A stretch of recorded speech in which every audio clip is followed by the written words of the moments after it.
ملګرو څنګه چې تاسو ته پته ده په 19 جنوري چې دی نو ټیک ټاک بندیږي په امریکا کې او په یو اس اے ټیک ټاک اکاونټ چې دی نو هغه مکمل تور باندې ډیسکوالیفای کیږي. لږ را سره مکمل معلومات سره شریکوم. څنګه چې تاسو ته پته ده ټرمپ چې دی نو هغه بیان ورکړ او دغه چې کومه کمپنۍ دی کومه ټیکنالوژي دی نو هغه دا ویلو کنه چې موږ به ټیک ټاک بندو ځکه چې 7 کروڑ کسان چې دی نو هغه ټیک ټاک استعمالوي په امریکا کې.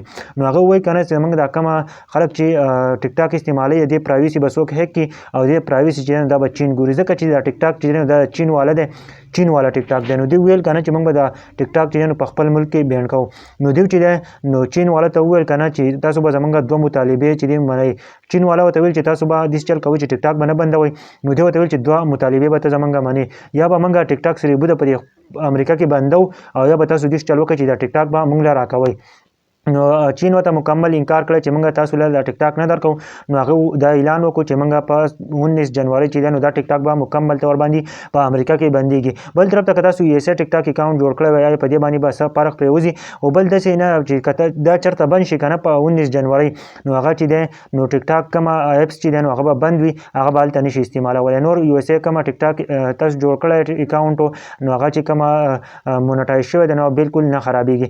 بل طرف ته ایلن مسک چې دی نو هغه راووتو هغه وایي چې دا ټیک ټاک به زه اخلم او تاسو به موږ دا ټیک ټاک راکوي وایي. نو چین والا چې دی نو هغه ورته ویل چې صحیح ده موږ به دا ټیک ټاک درکو خو دا ټیک ټاک چې دی نو دا به زمونږ وي نورو خو تاسو ته په امریکا کې به داسې علاوه وي لکه دا چې د امریکې خپل ټیک ټاک وي. نور دنیا دپاره به هغه شان یو شان وي خو صرف د امریکې دپاره به هغه شان وي. د دوی چې کومه پرایویسي ده نو هغه به امریکې په خپله ګوري. دا کومه 7 کروڑ کم کسان چې دي نو دا چې کومه ټیک ټاک ګوري نو دوی پرایویسي چې دی نو دا به د امریکا په خپله ګوري.